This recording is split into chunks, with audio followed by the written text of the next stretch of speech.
Good morning children. Online teaching class में आप सभी का स्वागत है। बच्चों, मैं पिछली कक्षा में आप लोगों को कृतिका पाठ्य पुस्तक का साना साना हाथ जोड़ी पाठ पढ़ा रही थी। आज हम उसी पाठ को आगे जारी रखते हैं।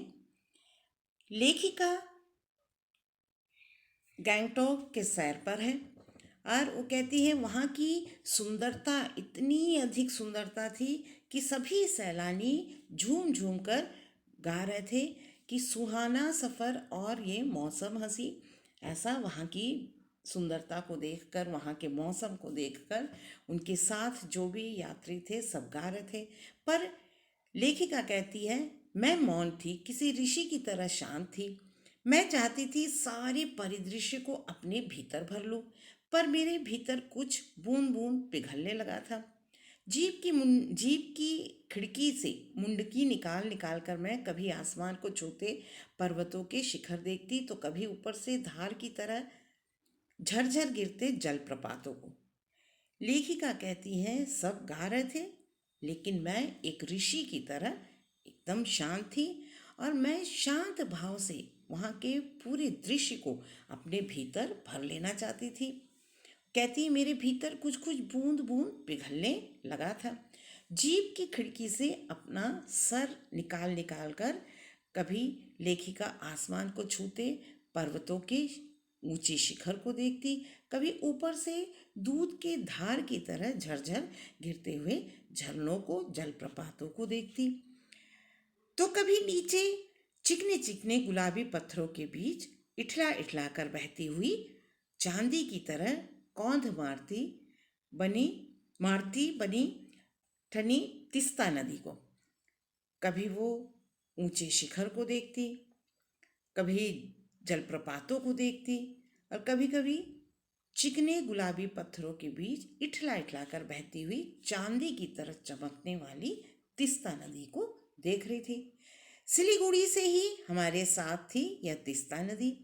कहती है सिलीगुड़ी से ही यह तिस्ता नदी हमारे साथ साथ बह रही थी, पर यहाँ उसका सौंदर्य पराकाष्ठा पर था। मगर यहाँ पर उसका तिस्ता नदी का सौंदर्य जो है वो चरम सीमा पर था। इतनी खूबसूरत नदी लेखिका ने पहली बार देखी थी। लेखिका रोमांचित थी, पुलकित थी, बहुत ही आनंदित थी, चिड़िया के पंखों की तरह हल्की हल्की महसूस कर रही थी। मेरे नगपति मेरे विशाल, मैंने हिमालय को सलामी देनी चाहिए कि तभी जीप एक जगह रुकी। खूब ऊंचाई से पूरे वेग के साथ ऊपर शिखरों के भी शिखर से गिरता फेन उगलता झरना। इसका नाम था सेवन सिस्टर्स वाटरफॉल। लेखिका ऊंचे विशाल हिमालय को सलामी देना चाहती थी और इतने में उनका जो जीप है रुक जाता है। खूब ऊंचाई से पूरे वेग के साथ, पूरी तेजी के साथ शिखरों के भी शिखर से फेन उगलता यानी झाग उगलता हुआ झरना गिर रहा था। इसका नाम था सेवन सिस्टर्स वाटरफॉल। अब फ्लैश चमकने लगे, सारे लोग जो है कैमरे से तस्वीरें खींचने लगे उस खूबसूरत दृश्य का। सभी सैलानी इन खूबसूरत लम्हों की रंगत को अपने कैमरे में कैद करने में मशगूल थे।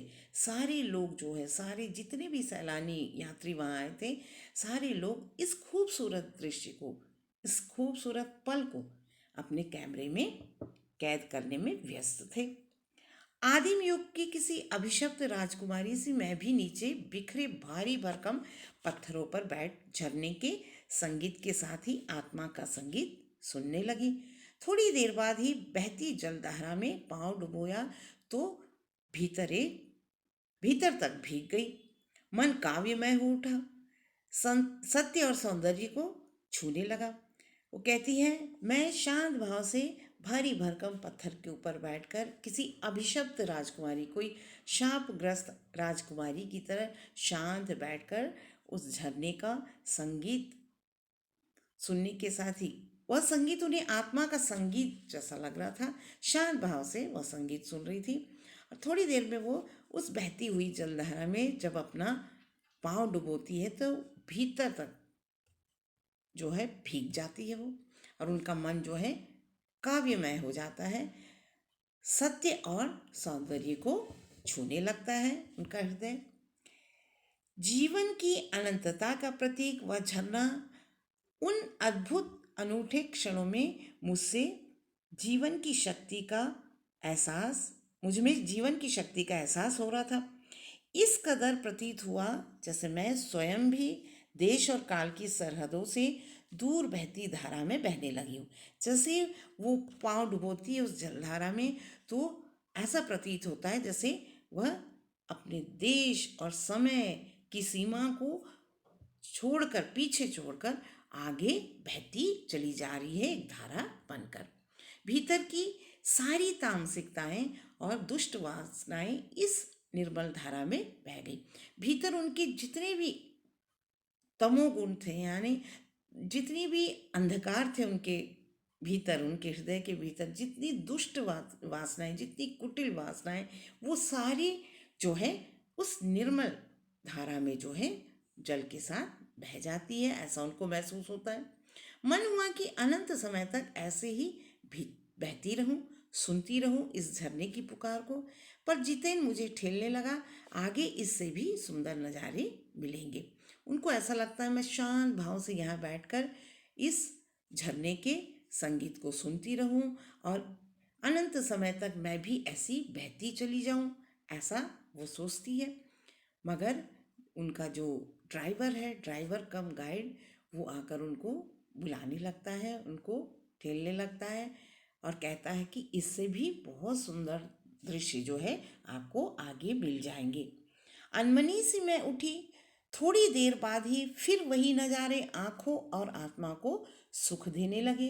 कहीं चटक हरे रंग का मोटा कालीन ओढ़े, तो कहीं हल्का पीलापन लिए हुए, तो कहीं पलस्तर उखड़ी दीवार की तरह पथरीला, और देखते ही देखते परिदृश्य से सब छूमंतर, जैसे किसी ने जादू की छड़ी घुमा दी हो। सब पर बादलों की एक मोटी चादर, सब कुछ बादलमय। लेखिका कहती है कि कहीं मुझे बहुत ही अनमनी सी उठती है, उनको मन नहीं करता वहाँ से जाने का।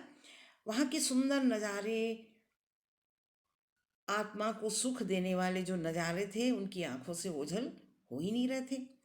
और फिर आगे उनको आगे बढ़ते हैं तो फिर उन्हें वही सुंदर दृश्य दिखाई देते। कहीं चटक हरे रंग का मोटा कालीन ओढ़े, तो कहीं पीलापन लिए, कहीं पलस्तर उखड़ी दीवार की तरह उन्हें, कहीं पथरीला, ऐसा कई सारे जो है उनको पहाड़ दिखाई देने लगे। ऐसा लगता है किसी ने जादू की छड़ी घुमा दी हो। और सब पर बादलों की एक मोटी चादर बिछी हुई है, सब कुछ उन्हें बादल में दिखाई दे रहा था। चित्र लिखित सी मैं माया और छाया के इस अनूठे खेल को भर भर आंखों देखती जा रही थी। प्रकृति जैसे मुझे सयानी बनाने के लिए जीवन रहस्यों का उद्घाटन करने पर तुली हुई थी।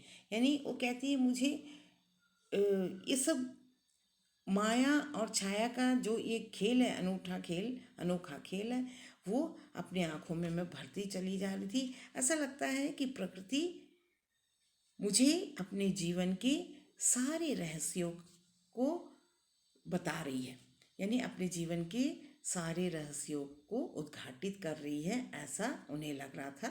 कौन उद्घाटित कर रही है? प्रकृति। प्रकृति जो है अपने सारे रहस्य उनके सामने खोल रही है, ऐसा लेखिका को लगता है। धीरे धीरे धुंध की चादर थोड़ी छटी। अब वहाँ पहाड़ नहीं, दो विपरीत दिशाओं से आते छाया पहाड़ थे, और थोड़ी देर बाद ही वे छाया पहाड़ अपने श्रेष्ठतम रूप में मेरे सामने थे। अब धुंध की चादर जो है थोड़ी छट जाती है, यानी बादल थोड़ा हट जाता है, उनको जो है बहुत ऊंचा पहाड़ दिखाई देता है वहाँ पर। और जीप थोड़ी देर के लिए रुकवा दी गई थी। मैंने गर्दन घुमाई, सब ओर जैसे जन्नत बिखरी पड़ी थी। जीप थोड़ी वहाँ की सुंदरता को देखकर जीप को थोड़ी देर वहाँ रुकवा लेते हैं। लेखिका कहती है मैंने अपनी गर्दन घुमाई तो मुझे ऐसा लग रहा था कि जैसे जन्नत बिखरी पड़ी है, यानी पूरे चारों तरफ स्वर्ग सा बिखरा पड़ा हुआ है। नज़रों के छोर तक खूबसूरती ही खूबसूरती, जहाँ तक अपनी नज़रें घुमाओ बस खूबसूरती ही खूबसूरती दिखाई दे रही थी उन्हें। अपने को निरंतर दे देने की अनुभूति कराते पर्वत, झरने, फूलों, घाटियों और वादियों के दुर्लभ नज़ारे। वो कहती हैं कि निरंतर सुंदरता की अनुभूति कराने वाले पर्वत, झरने, फूल, घाटियाँ, वादियाँ जो है चारों तरफ जो है उनको दिखाई दे रही थी। वहीं कहीं लिखा था थिंक ग्रीन। और ये सुंदरता के बीच में जो है इतनी हरियाली थी, वहाँ इतनी सुंदरता थी, वहाँ का मौसम, वहाँ के जो नज़ारे इतने सुंदर थे। और वहीं पर जो है लिखा हुआ था थिंक ग्रीन, यानी इसका ये मतलब है कि हमेशा इसी तरह प्रकृति की जो हरियाली है उसको बनाकर रखना चाहिए, उसके बारे में हमें सोचना चाहिए। इसके आगे का अनुच्छेद हम अगली कक्षा में पढ़ेंगे।